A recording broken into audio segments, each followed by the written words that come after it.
Excella Education Study in USA assured scholarship. Contact 9881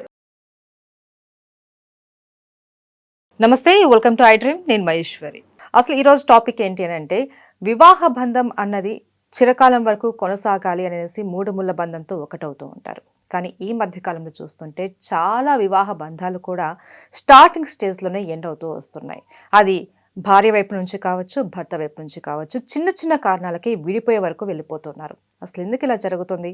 ఆ టైంలో వాళ్ళు ఎలా తమ మైండ్ని కంట్రోల్ చేసుకోవాలి? వీటి గురించి మేడంని అడిగి తెలుసుకుందాం. నమస్తే మేడం.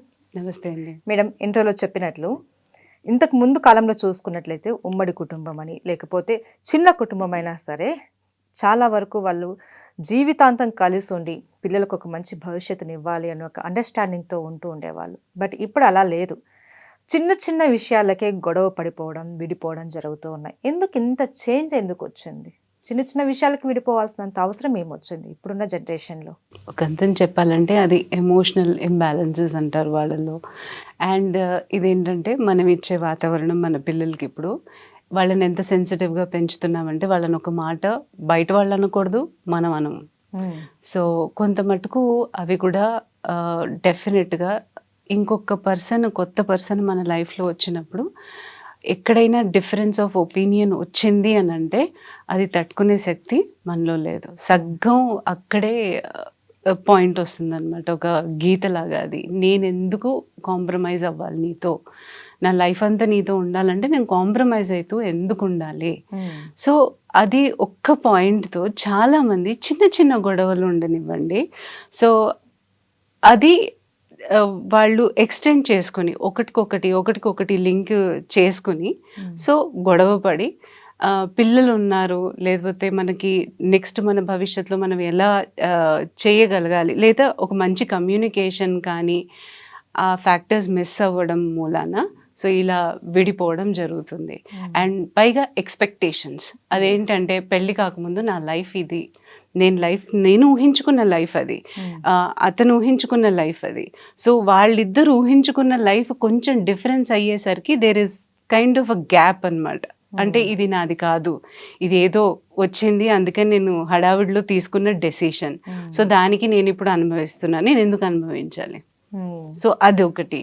అయితే విమెన్ అండ్ మెన్ పవర్స్ అక్కడ. నువ్వు ఉద్యోగం చేస్తావా, నేను ఉద్యోగం చేస్తాను, నువ్వెంత సంపాదిస్తున్నావు, నేనెంత సంపాదిస్తున్నాను, ఆ గొడవలు ఎక్కువైపోయాయి. కాంప్రమైజెస్, నేనెందుకు ఇంట్లో పని చేయాలి, నువ్వు కూడా ఈక్వల్గా చెయ్యి. సో ఒక అడ్జస్ట్మెంట్స్ లేవు. సో వీటి మూలాన ఈజీగా బ్రేకప్ అనేది జస్ట్ లైక్ పెళ్ళైన ఏమంటారు ఒక 6 నెలలు కూడా, కొన్ని రోజులకి 6 నెలలు కూడా అనక్కర్లేదు, అలాంటి బ్రేకప్స్ కూడా చూసాము. సో ఎస్, ఇది బాధాకరమైన విషయమే. ఒక రిలేషన్షిప్ అంటే ఎంత కాంప్రమైజెస్ ఉంటాయి, అలాగే దాంట్లో స్వీట్నెస్ కూడా ఉంటుంది. సో రెండు కలిస్తేనే కదా యాక్చువల్గా ఒక ఫ్లరిష్ అయ్యేది రిలేషన్షిప్. సో అది జరగట్లేదు ఈ మధ్య. సో ఎక్కడున్నా ఫస్ట్ నెగిటివ్ థాటే ఫస్ట్ మనం దాన్ని ఇది నెగిటివ్ థాటే ఫస్ట్ వస్తుంది మనకి. సో దాని మూలాన ఏంటంటే అది ఎక్స్టెండ్ అయ్యి కొంతకాలానికి విడిపోవడం అనేది జరుగుతుంది. అయితే మేడం, నాకు ఒక డౌట్. ఆఫ్టర్ మ్యారేజ్ తర్వాత వచ్చిన గొడవలతోటి విడిపోవాలి అని సిద్ధపడినప్పుడు తీసుకునే కౌన్సిలింగ్ అన్నది మ్యారేజ్కి బిఫోర్ పెళ్లి చేసుకోబోతున్నాము అన్నప్పుడు కౌన్సిలింగ్ సెంటర్స్కి వెళ్ళి what about me, what about you అన్నది ఒక కౌన్సిలింగ్ సెంటర్కి వెళ్ళి అలా కౌన్సిలింగ్ తీసుకున్న తర్వాత లైఫ్ని స్టార్ట్ చేస్తే ఎంతవరకు రిజల్ట్ ఉంటుంది? చాలా మంచి పాయింట్ చెప్పారు. యాక్చువల్లీ అది ఈ మధ్య చూసింది కొన్ని కల్చర్స్లో వస్తున్నాయి బయటికి. లైక్ మ్యారేజ్ బిఫోర్ కౌన్సిలింగ్ తీసుకుని ఇద్దరి ఆలోచనలు ఎలా ఉన్నాయి, వాళ్ళ పర్సనాలిటీ ఏంటి, ఎలా కన్వర్స్ చేసుకుంటే వాళ్ళు కాంప్రమైజ్ అవ్వచ్చు, ఎలా కన్వర్స్ చేసుకుంటే వాళ్ళు హ్యాపీగా ఉండొచ్చు, ఇలాంటివన్నీ ముందుగానే వాళ్ళు ప్రిపేర్ అయ్యి తెలుసుకొని ఒక పెద్ద స్టెప్ తీసుకుంటున్నారు కాబట్టి, లైఫ్లో ఇద్దరు కలిసి ఉండాలని పెద్ద స్టెప్ తీసుకుంటున్నారు కాబట్టి అతని ఒపీనియన్ ఇద్దరిది యాక్చువల్గా కరెక్ట్గా తెలుసుకోవాలి ఇద్దరు. సో వాళ్ళ నేచర్ ఏంటి, ఇవన్నీ తెలుసుకుంటే వాళ్ళకి ఈజీ అవుతుంది ఇన్ ఫ్యూచర్. సో అది ది బెస్ట్ ఐడియా అంటాను. ఐ థింక్ ఎంతో మంది ఇది ఇప్పుడు తీసుకొస్తున్నారు ఆ పిక్చర్‌లోకి.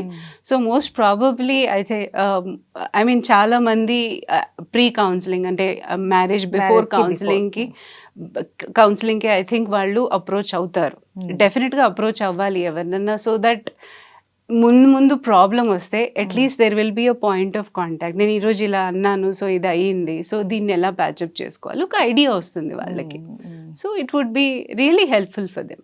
అయితే కొన్ని వార్తల్లో కావచ్చు, కొంతమంది కేసెస్లో ఏంటి అని అంటే పేరెంట్స్ ఇన్వాల్వ్మెంట్ ఎక్కువ అవడం వల్ల వైఫ్ అండ్ హస్బెండ్ మధ్య ఎక్కువ డిస్టర్బెన్స్ వచ్చింది అనేది వింటూ ఉంటాం.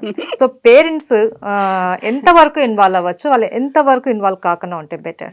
దీనికి చెప్పాలంటే ఇన్వాల్వ్మెంట్ ఒక్కసారి ఆలోచిస్తే, పిల్లలు వెళ్ళి వాళ్ళతో ప్రాబ్లం చెప్తే ఏ తల్లిదండ్రులైనా నేను రిజాల్వ్ చెయ్యను, నాకు సంబంధం లేదు అని వెనకాడలేరు. That was practical. యాక్చువల్గా ఆలోచిస్తే దానికంటూ కరెక్ట్ మీరు చెప్పింది ఏంటంటే దానికి కంపల్సరీ ఒక బౌండరీస్ ఉంటాయి. సో ఫస్ట్ తెలుసుకోవాలి అసలు ప్రాబ్లం ఏంటి, ఎక్కడి నుంచి వస్తుంది. అంటే మన పేరెంట్స్లో ఒక వీక్ పాయింట్ ఏముంటుందంటే, అబ్బాయి సఫర్ అవుతున్నా అమ్మాయి సఫర్ అవుతున్నా అమ్మాయిలోంచి మంచే కనిపిస్తుంది కానీ అబ్బాయిలోంచి తప్పులు తీయరు. ఐ మీన్ అబ్బాయిల్లో తప్పులు తీస్తారు. అలాగే క్వైట్ వైస్ వర్సా, అబ్బాయి మంచి, మా అబ్బాయి అలా కాదు, మా అబ్బాయి కరెక్ట్, మీ అమ్మాయే తప్పు. సో ఇది ఏమిటంటే ఉసిగొల్పడం అని అంటారు. ఇద్దరు ఇంకా ఫ్రిక్షన్స్ పెంచుతున్నారే కానీ మీరు కలపడానికి ఎక్కడ ట్రై చేయట్లేదు వాళ్ళిద్దరిని. సో నాకు సంబంధించి వాళ్ళ ఇన్వాల్వ్మెంట్ ఏంటంటే, సరే ఈరోజు నీకు అది ఫేస్ అయ్యావు, నో ప్రాబ్లం, నెక్స్ట్ టైం చూడు, మాట్లాడి చూడు, మారుతుందేమో, లైక్ తనకి చెప్పడం, మారుతారేమో, నువ్వు కూడా ఒకసారి మాట్లాడి చూడు, లేకపోతే ఒక marriage consultant I mean counselling దగ్గరికి వెళ్ళండి. సో ఇది ఐ థింక్ మీకు ఏదైనా పరిష్కారం వస్తుందేమో. సో దీనికి ఏంటంటే మ్యారేజ్ కౌన్సిలింగ్కి కూడా పేరెంట్స్ని కూడా కొన్నిసార్లు ఇన్వాల్వ్ చేస్తాం. వాళ్ళది ఎంతవరకు వీళ్ళ దీంట్లో ఇది ఇన్వాల్వ్మెంట్ ఉందో.